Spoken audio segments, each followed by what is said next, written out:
आज 1 नवंबर है। आज से 37 साल पहले इस शहर में, दिल्ली में, जहां पे मैं बैठा हूं, यहां पे ऐसे हालत थे कि सिखों को घरों में ढूंढ ढूंढ के, निकाल निकाल के मारा जा रहा था। बसों से, कारों में रोक के मारा जा रहा था। ट्रेन में से निकाल के मारा जा रहा था। और मुझे बहुत से लोगों ने ये कहा कि आज की जो जनरेशन है वो इमेजिन भी नहीं कर सकती कि दिल्ली जैसे शहर में कभी ऐसे हालत हो सकते हैं और हुए होंगे। आज मैं आपको लेके जाना चाहता हूं 37 साल पीछे। 37 साल पहले इसी दिन, इसी टाइम पे दिल्ली शहर के क्या हालत थे। आज मैं आपको वो बताना चाहता हूं, वो दृश्य दिखाना चाहता हूं, ताकि जो नई जनरेशन वो जरा जो इमेजिन भी नहीं कर सकते वो देखेंगे जो सब कुछ दिल्ली में हुआ है। पहले तो एक बात बता दूं आपको कि इन 3 दिनों में, 1, 2, 3 नवंबर को 3 दिनों में दिल्ली में, मैं रिमोट एरिया की बात नहीं कर रहा, दिल्ली में जितने सिखों को मारा गया उनकी काउंटिंग ही नहीं की गई। 3 साल के बाद जब मिश्रा कमीशन ने डायरेक्ट किया गवर्नमेंट को कि आप काउंट तो करोगे कितने सिखों को आपने मार दिया, 3 साल के बाद अगस्त 1987 में जाके होम सेक्रेटरी थे आहूजा कमेटी की रिपोर्ट आई। वो भी मिश्रा कमीशन जो चीफ जस्टिस थे बने सुप्रीम कोर्ट के, उनके डायरेक्शन के बाद सिखों की तो ये वैल्यू थी वहां राजीव गांधी सरकार में कि इनकी तो गिनती करने की जरूरत ही नहीं है, जितने मरे मरने तो कोई बात नहीं। ये हालत बल्कि ऐसे थे। आजकल की जो कांग्रेस, अपने आप को सेकुलर कहने वाली कांग्रेस, ये अंदर से कितनी सेकुलर है और थी, और ये आपको साफ यहां से जाहिर हो जाएगा।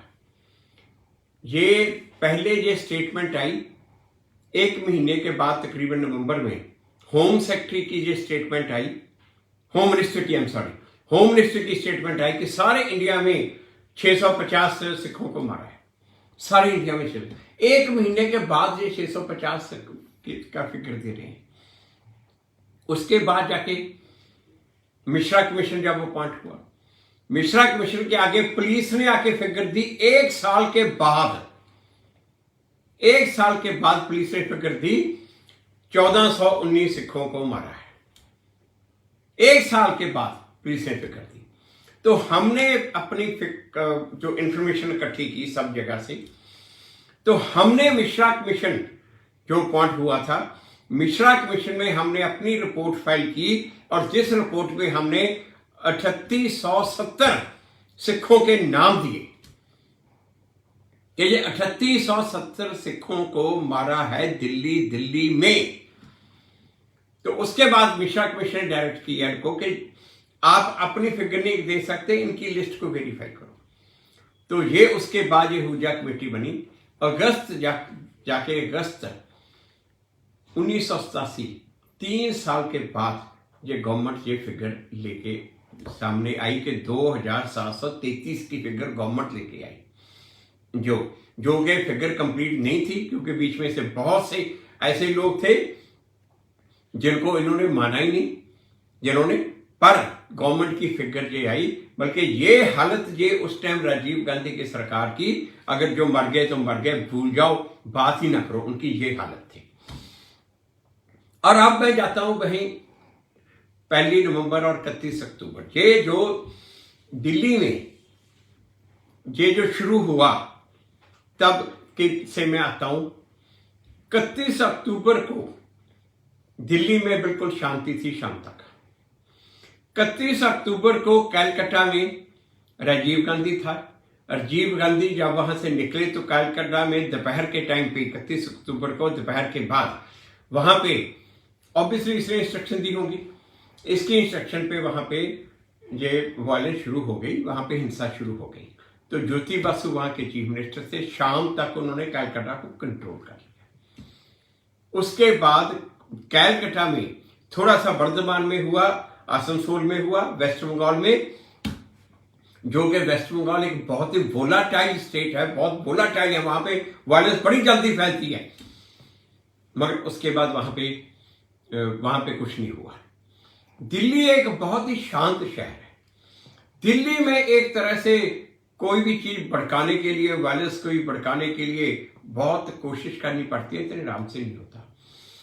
ये सबको मालूम हो गया था 31 अक्टूबर को दोपहर तक।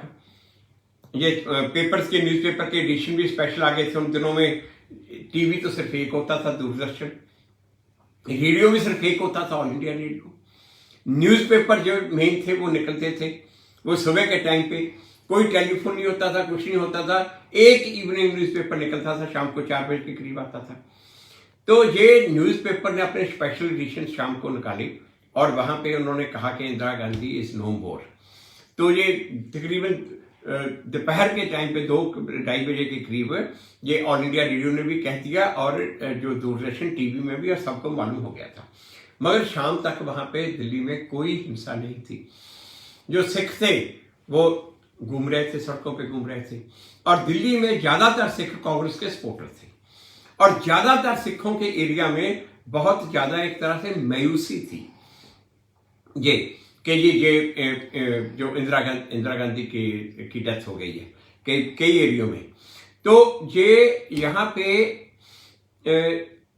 शाम को प्रेसिडेंट ऑफ इंडिया ज्ञानी जैल सिंह थे। शाम को 4:30 बजे प्रेसिडेंट ऑफ इंडिया वो फॉरेन गए हुए थे, अफ्रीका में थे, वापस आए। तो जब वापस आए तो वापस आने के बाद उनका जो कैवलकेड था वो all India institute of medical science, जहां मिसेस गांधी की बॉडी पड़ी थी, वहां पे गया। जब वो तकरीबन 4:30-4:45 के करीब all India institute of medical sciences के पास पहुंचे तो वहां पे एक छोटा सा ग्रुप, 25-30 लोगों का ग्रुप, उन्होंने प्रेसिडेंट के जो कैवलकेड था, उसका काफिला था, उसके ऊपर अटैक किया। उसको अटैक करके प्रेसिडेंट की जो कार थी, प्रेसिडेंट की कार के शीशे तोड़ दिए। प्रेसिडेंट की कार के बिल्कुल जो पीछे उसके सेक्रेटरी की कार थी, ये त्रिलोचन सिंह जो बाद में मिनॉरिटी कमीशन के चेयरमैन बने, उस टाइम प्रेसिडेंट के सेक्रेटरी थे, उनकी कार थी। उनकी कार के शीशे तोड़ के जलती हुई मिसालें उनकी कार में फेंक दी। उसने अपने ड्राइवर को कहा कि तुम भाग जाओ। उन्होंने कार निकाल के वो भाग गए। इन्होंने प्रेसिडेंट के ऊपर अटैक किया। ये प्रेसिडेंट की कार की फोटो मैं आपको दिखाता हूं। ये देखिए, ये प्रेसिडेंट की कार है, ये प्रेसिडेंट की कार का शीशा टूटा हुआ है। ये आदमी, ये देखिए, ये भी टूटा है, ये टूटा हुआ है। ये आदमी पास में खड़ के वो शीशे को निखार रहा है, ये टूटा हुआ है। ये फोटो, ये मेरी बुक थी when a tree should Delhi, जो 2007 में मैंने लिखी थी, ये जो नेशनल बेस्ट सेलर बुक बनी, उसमें ये फोटो ये दी हुई है, प्रेसिडेंट की कार के शीशे टूटे हुए। और इसके साथ इन्होंने जो प्रेसिडेंट का बॉडीगार्ड था उसका सिर फाड़ दिया, वो क्योंकि वो भी सिख था। तो all India institute of medical science में जब प्रेसिडेंट एंटर किए तब अटैक हुआ। जब वो वापस आए 15-20 मिनट के बाद फिर दूसरी बार फिर अटैक हुआ, और इस इंसिडेंट की कोई भी FIR रजिस्टर ही नहीं की। किसी को पकड़ना था, अरेस्ट तो क्या करना, FIR तक नहीं रजिस्टर की, जबकि प्रेसिडेंट के जो बॉडीगार्ड का सिर पड़ा, उसकी कार के शीशे तक तोड़े। अब ये हालत देख लो, ये वहां की हालत थी। इस एक इंसिडेंट से उस टाइम की जो कांग्रेस थी, उन्होंने सारे देश में एक मैसेज बड़ा क्लियर भेज दिया, 3 मैसेज। पहला मैसेज कि कोई भी सिख छोड़ना नहीं, चाहे जितनी मर्जी बड़ी पोजीशन पे हो, ये सिखों से बदला लेना है, सिखों को छोड़ना नहीं। दूसरा मैसेज पुलिस को कि जब सिखों के ऊपर अटैक हो रहा है, आपने बिल्कुल इंटरफेयर नहीं करना। अगर प्रेसिडेंट के ऊपर अटैक नहीं पुलिस रोक रही, वहां पे पुलिस लार्ज जो मौजूद है, बहुत बड़ी तादाद में पुलिस मौजूद है। जब प्रेसिडेंट के ऊपर अटैक नहीं पुलिस रोक रही, तो बाकी आम सिखों के ऊपर क्या रोकेगी। तीसरा मैसेज ये जो दंगई थे उनको कि पुलिस जितनी मर्जी खड़ी है, आपने डरना नहीं, वो आपकी मदद के लिए है, पुलिस से नहीं डरना, तो आप सिखों को छोड़ना नहीं। ये मैसेज सारे देश में इन्होंने यहां से पहुंचाया। और उसी रात शाम को एक्चुअल ये प्रेसिडेंट को टेरराइज करना चाहते थे कि राजीव गांधी को प्रधानमंत्री बना, नहीं तो देख तेरा हश्र क्या होगा। बल्कि ये जहां तक ये हाल, उसके बाद शाम को उसी दिन 6:30 के करीब ये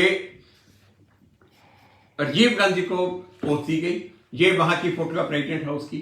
ये HKL भगत जो मेन यहाँ का क्यूज था, जिसने सारा कुछ ये किया, ये सज्जन कुमार और टाइटलर तो उसके चेले थे, वो उसके साथ बैठा है। HKL भगत को भी साथ में मंत्री बनाया गया। उस दिन सिर्फ 4 मंत्री बनाए थे उस दिन जाके। 31 तारीख को शाम को कोई दिल्ली में ज्यादा नहीं हुआ। ये जो हुआ ये वायलेंस फिर ये शुरू हुई all India institute of medical sciences के क्रॉसिंग से, INA से। यहां से मॉब निकला।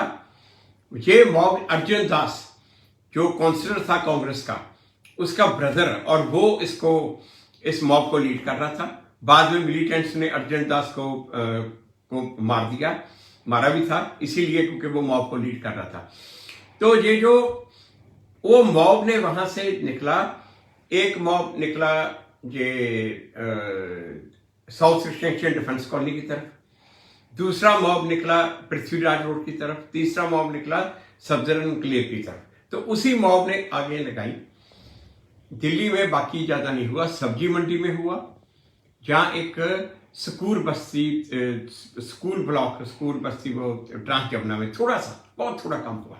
सब्जी मंडी में जब हुआ, सब्जी मंडी में जब उन्होंने अटैक किया तो वहां पे एक SHO और ACP दोनों सरदार थे। उन्होंने मॉब को कंट्रोल कर लिया। सब्जी मंडी ट्रैक्टर का, जगदीश ट्रैक्टर का इलाका है, और जगदीश ट्रैक्टर का ये मॉब था जो वहां पे अटैक कर रहा था। उन्होंने मॉब को कंट्रोल किया और उन्होंने मैसेज भेजा कि हमें शूट एट साइट के ऑर्डर दिए जाए, गोली चलाने के ऑर्डर दिए जाए मॉब को कंट्रोल करने के लिए। और वापस में ऑर्डर क्या आए कि आप अपना चार्ज, आप दोनों के दोनों रिलीव किए जाते हो, आप अपना चार्ज इसको हैंड ओवर कर दो। एक नया SHO और एक नया ACP वहां पे भेज दिया, उनको साइड पे कर दिया, क्योंकि मॉब को तो कंट्रोल नहीं करना, मॉब को तो रादर उकसाना है। 1 तारीख शाम को यहाँ पे सारी दिल्ली में फिर इन्होंने मीटिंग्स की, कांग्रेस वालों ने प्लान की कि कैसे कैसे करना है। पार्ट ऑफ द प्लान था कि सबसे पहले गुरुद्वारे को अटैक करना, क्योंकि नहीं तो सिख इकट्ठे हो जाएंगे गुरुद्वारे में, और गुरुद्वारे में इकट्ठे हो गए तो ये मुकाबला करेंगे, मुकाबला करने में तो सिख बहुत तेज है, तो इसलिए सबसे पहले गुरुद्वारे में अटैक करो। पुलिस जाके सिखों को एश्योरेंस देगी कि हम आपको बचाएंगे, आप घरों के अंदर बैठे रहो, हम बैठे हैं। तो वो पुलिस एश्योरेंस देकर उनको घरों में भेज देगी जगह जगह पे, और उसके बाद उनको घरों में बैठे बैठे उनके ऊपर जाके अटैक करके उनको मारो। यही मोडस ऑपरेंडी फॉलो की गई। 1 तारीख रात को सिखों के घरों की लिस्टें बांटी गई। ये जो सिखों के घरों की लिस्टें जो हमें बाद में पता चला जो आई है, ये गुरुद्वारा कम्युनिटी के जो इलेक्शन थे उसकी जो वोटर लिस्ट थी वो बांटी इन्होंने। और वो वोटर लिस्ट जब इन्होंने सबको बांट दी कि ये जाके अटैक करो, अब वो वोटर लिस्ट सिखों के पास है, गुरुद्वारे के पास है, जहां सिर्फ गवर्नमेंट के पास है। तो वो गवर्नमेंट रिकॉर्ड से वोटर लिस्ट निकाल के वो बांटी गई कि ये सिखों के घर हैं, जहां जहां पे जाके अटैक करो। बल्कि इनको जहां तक पूरी प्रिसाइज इंफॉर्मेशन थी, तो शोक विहार में एक वो कांग्रेस काउंसलर था, दीप चंद बंधु शायद नाम था उसका, वहां वो मॉब को लीड कर रहा था। और कहते वो मॉब वहां पे मनमोहन सिंह का घर था। मनमोहन सिंह उस time reserve bank of India के गवर्नर थे, और उसके बाद वो प्रधानमंत्री बने हैं। उनका घर था अशोक विहार में। वो बॉम्बे में पोस्टर थे, उनके घर पे उनका दामाद था, उनका दामाद हिंदू है। मॉब ने आके उनके घर के ऊपर अटैक किया, तो वो जो उनका हिंदू दामाद है बाहर खड़ा हो गया, कहता ये तो मेरा घर है, मैं रहता हूं। उन्हें लिस्ट निकाल के दिखाई कि हमारी लिस्ट में तो ये सरदार का घर है। उन्होंने कहा नहीं, ये सरदार का नहीं है, ये तो मेरा घर है, मैं रहता हूं। बल्कि यहां तक इनके पास इंफॉर्मेशन थी। ये मनमोहन सिंह की डॉटर ने जो बुक लिखी है बुक में ये बात अभी पता चली है, तकरीबन जब ये प्राइम मिनिस्टर के तब की बात है, ये अब 8 9 10 साल पुरानी बात है। उस बुक में उसने लिखा है कि अगर मेरा हस्बैंड वहां पे घर के बाहर खड़ा होके ना बचाता घर को, के कहता कि मैं हूं, तो ये मॉब मनमोहन सिंह के घर को भी जलाते थे। यहां तक ये हाल था। उसके बाद उन्होंने क्या किया, 1 तारीख रात को रॉड्स बांटी गई, एक इतने साइज की रॉड्स थी सब जगह। 1 तारीख की रात को ये हरियाणा आर्म कांस्टेबलरी मधुबन से, वहां से जो आर्म्ड इनके सिविल्स में इनके जो वहां पे कमांडो से, उनको लाया गया। हर मॉब के आगे कमांडो होता था, ताकि कहीं पे सिख रजिस्ट करें तो कमांडो उसको अटैक करें। 1 तारीख को हर मॉब के आगे एक एक्सपर्ट लोग दिए गए जो लॉक तोड़ने में एक्सपर्ट थे। अब बड़े बड़े जो शटर हैं, जो शोरूम के बड़े शटर हैं, उसको तोड़ने में एक एक घंटा लग जाता है। तो वो लोग ऐसे एक्सपर्ट थे और उनके पास ऐसे इंस्ट्रूमेंट थे कि वो बड़े से बड़ा शटर का भी लॉक वो 2-3 मिनट में तोड़ के आगे निकल जाते थे, और वो लूटने में इंटरेस्टेड नहीं थे। वो जो लोग थे आगे आगे, वो शटर तोड़ रहे थे, आगे मॉब के चल रहे थे। कहीं पे कोई सिख रजिस्टर कर रहा हो, जहां जो कि सिखा था उसको मारना, उनका काम ये था। पीछे लोग थे लूटने वाले, वो लूटते थे, लूटने के बाद पीछे आते थे आग जलाने वाले, वो आग लगाते थे। और वो आग लगाने वालों के पास एक स्पेशल पाउडर था। वो पाउडर को ऐसे फेंक दो ना, यहां पे इस टेबल पे फेंक दो, तो जब भी वो हवा में आता है ना, ऑक्सीजन से मिक्स होता है, तो उसको आग लग जाती है, ऐसे टेबल को आग लग जाएगी वो। और वो पाउडर सिर्फ एक्सपर्ट आदमी यूज कर सकता है। जो मेरे जैसा जिसको नहीं पता, वो तो अपने हाथ से डाले उसको यूज करने। वो लोग थे साथ में, वो एक्सपर्ट लोग जो वो पाउडर फेंकते थे, पाउडर फेंक के एकदम वहां पे आग लगाते थे। तो ये पूरे का पूरे ऑर्गेनाइज्ड गैंग 1 नवंबर सुबह सारी दिल्ली में शुरू हुए। पहले जाके गुरुद्वारों पे अटैक किया, गुरुद्वारों को जलाया। पुलिस उनके साथ थी, जहां पे सिख रजिस्टर करते थे, वो जाके पुलिस उनको, सिखों को बोलती थी कि आप अंदर जाओ, हम हैं, हम बचा लेंगे, हम आप उनको घरों में भेज देती थी। तो बाद में मॉब ये अटैक करता था। अब मैं आपको बताता हूं त्रिलोकपुरी की स्टोरी। त्रिलोकपुरी एक ऐसा इलाका है जहां पे लुबाने सिख रहते थे। वो राजस्थान से आए हैं, वो पंजाबी जानते भी नहीं है, पंजाबी बोलते नहीं, पंजाब में उनके कोई लिंक भी नहीं थे बिल्कुल ही। और वो छोटे छोटे काम करते थे, जो मंजे बुनने का काम या रिक्शा चलाने का काम, छोटे छोटे काम करते थे। और वो सारे के सारे ही कांग्रेस के सपोर्टर थे। और जो HKL भगत को ही वोटें डालते थे। HKL भगत वहां का उस वक्त MP था उस एरिया का, वो जो। तो 1 तारीख सुबह इन्होंने वहां पे जो एक गुरुद्वारा था उसके ऊपर अटैक किया मॉब ने। तो ये 2 ब्लॉक थे, 30 ब्लॉक और 32 ब्लॉक। 30 और 32 ब्लॉक में ये रहते थे लुबानी सिख। इन्होंने जब अटैक किया तो अंदर से वो सिख इकट्ठे होके आ गए, गुरुद्वारे के सामने खड़े हो गए, बहुत बड़ा मॉब। वो सब सिखों के हाथ में तलवारें दिखी तो कोई पास नहीं जा रहा था। उधर से पुलिस आई, SHO और उसके साथ पूरी पुलिस फोर्स। इन्होंने सिखों को कहा कि तुम अपने घरों में जाओ। उन्होंने कहता कि हम नहीं जाते। इन्होंने कहा मॉब को हम भगाते हैं, मॉब को बोल दिया पीछे हो जाओ। सिखों को जब वो नहीं गए तो SHO ने उनकी तरफ बंदूकें सीधी कर ली कि हम गोली चला देंगे अगर आप नहीं गए। उनको घरों में भेज दिया, उनकी कृपानें ले ली, घरों में अंदर भेज के उनको। तो मॉब को पुलिस ने गाइड किया कि आप ऐसे अटैक करो, गुरुद्वारे की तरफ से ना अटैक करो। मॉब को चारों तरफ से मॉब से अटैक करा के उनको घर पे बैठे बैठे घर पे उनको ये मारा। और वहां पे 2 ब्लॉक में 400 सिखों को मारा है, 400 सिखों को 2 ब्लॉक में, सिर्फ 31 और 32 ब्लॉक में। और साथ में उसके साथ वाले एरिया का हाल ले लो, देख लो। उसके साथ वाला एरिया था कल्याणपुरी। कल्याणपुरी में सिकलीगढ़ सिख है। जो सिकलीगढ़ है ना, वो सिख हैं, वो गुरु साहब के टाइम पे हथियार बनाते हैं और उनका ट्रेडिशन है फैमिली में घर में हथियार रखना। तो वहां पे जो उनका वहां का काउंसलर था डॉक्टर अशोक, उसने मॉब लेके आया और उसने अटैक किया। जब उसने मॉब ने अटैक किया उन्होंने अपनी बंदूकें निकाल ली, और जब बंदूकें निकाली तो मॉब पास नहीं जा पाया। जब बिल्कुल पास नहीं गया तो उन्होंने आके पुलिस को बोला। वहां पे पुलिस बड़ी फोर्स में गई, जाके जितनी बंदूकें थी वहां पे 25 लाइसेंस्ड बंदूकें थी उनके पास, वो 25 की 25 लाइसेंस्ड बंदूकें उनके घरों में से जाके उनसे सीज करके ले। जब वो सीज करके पुलिस आ गई तो मॉब ने अटैक कर दिया। फिर जब सेकंड टाइम मॉब ने अटैक किया, उनके पास हथियार और भी थे, अनलाइसेंस्ड भी थे, तो उन्होंने वहां से गोली चला दी। अंदर से गोली चलाई तो मॉब में एक आदमी मर गया।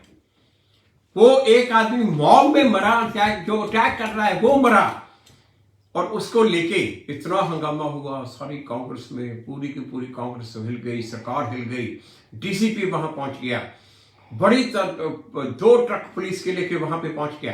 त्रिलोकपुरी में कत्लेआम हो रहा है, 400 सिख मार दिए, इनको कोई टाइम नहीं है, कोई नहीं पूछने वाला। यहां पे वो मॉब में से वो भी जिसने अटैक किया उसमें से उनमें से एक मार गया, तो डीसीपी 2 ट्रक लेके वहां से पहुंच गया, और वहां पे जाकर करता क्या है, वो जो 25 सिख थे जो उनके मेन लोग थे, सारे के सारे उनको 25 को अरेस्ट करके मर्डर के चार्ज में उनको जेल में डाल दिया। उसके बाद मॉब को इशारा कर दिया, मॉब ने जाके अटैक किया, और वहां पे कल्याणपुरी में 200 सिखों को मारा, 200 सिखों को मारा। और रात को वहां पे पार्क में लड़कियां बैठी थी, लाइट बिजली थी नहीं, लड़कियों को वहां पे पार्क में इकट्ठे करके बिठा लिया।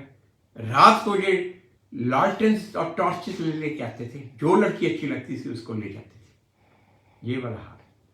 मॉब में से एक भी आदमी को अरेस्ट नहीं किया। पुलिस का रिकॉर्ड शो कर रहा है, पुलिस का रिकॉर्ड 1 और 2 नवंबर को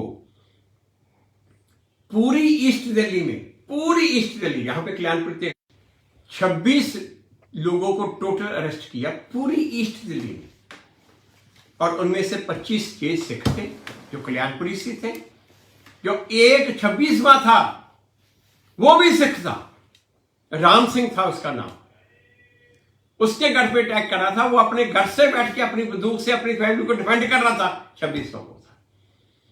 और पुलिस रिकॉर्ड के मुताबिक अब जो फाइनल फिगर आई है, फाइनल फिगर के मुताबिक 1200 से ज्यादा सिखों को 1 नवंबर और 2 नवंबर को इस एरिया में, ईस्ट डिस्ट्रिक्ट में मारा, और 26 के 26 लोग जिनको अरेस्ट किया सारे के सारे सिख थे, मर्डर चार्ज में उनको किया, और वो कितने दिन वो जेल रहे, और दंगइयों में से एक भी आदमी वहां पे जेल नहीं गया। ये हाल मैं 1 नवंबर की स्टोरी बता रहा हूं। उसके बाद आप 1 नवंबर को आ जाओ।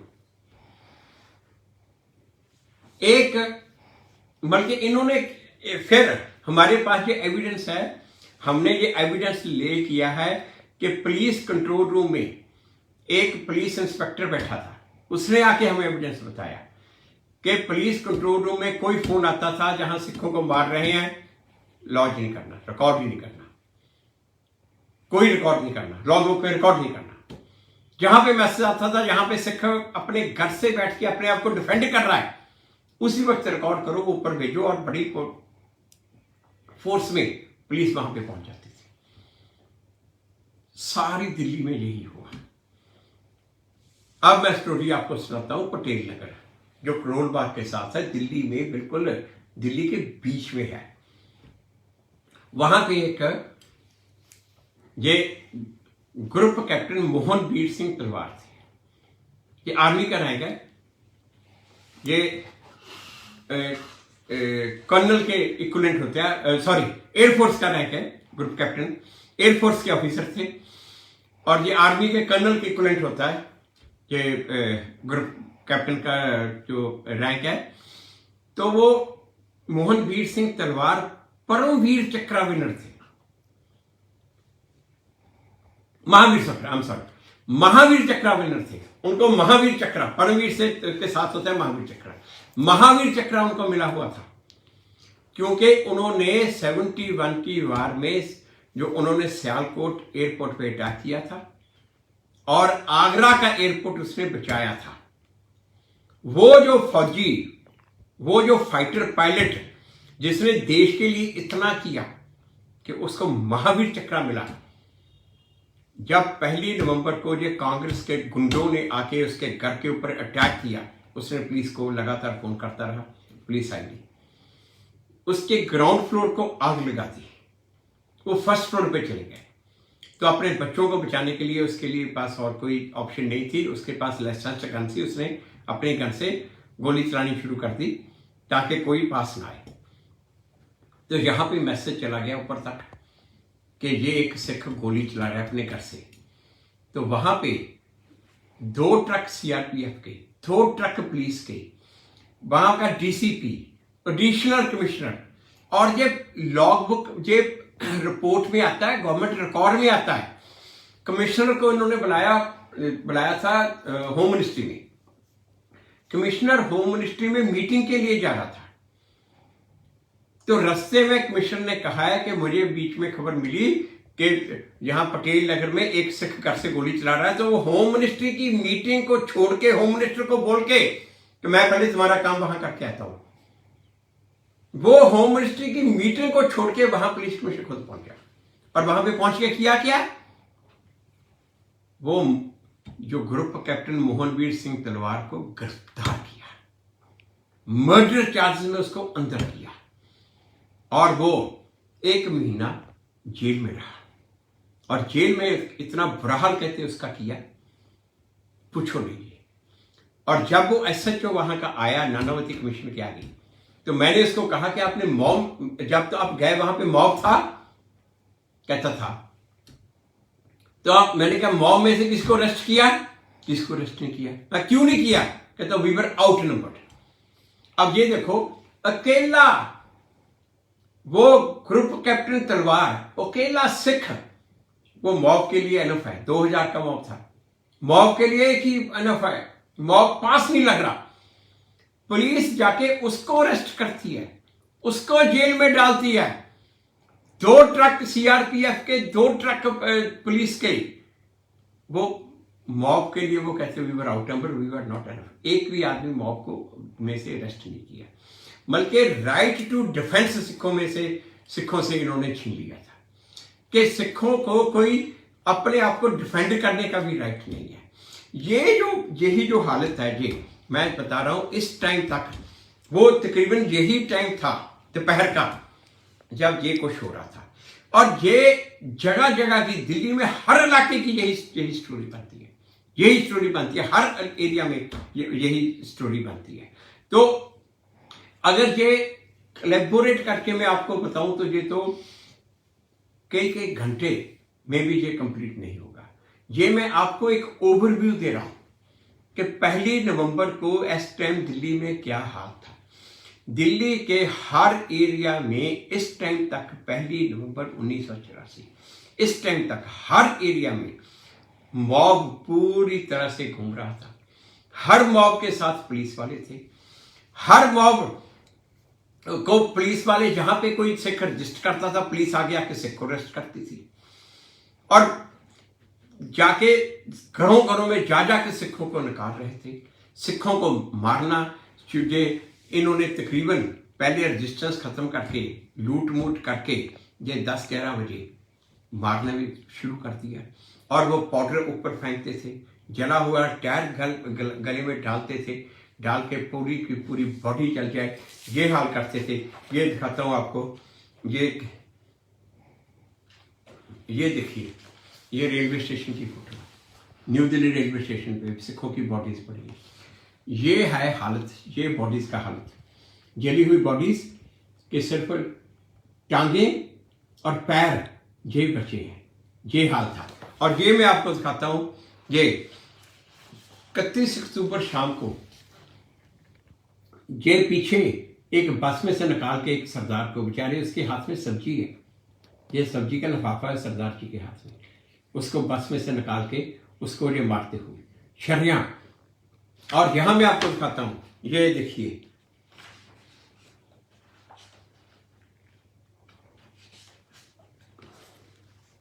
ये पुलिस खड़ी है, ये पुलिस खड़ी है, पुलिस की प्रेजेंस में ये मोटरसाइकिल और इनको चला रहे हैं।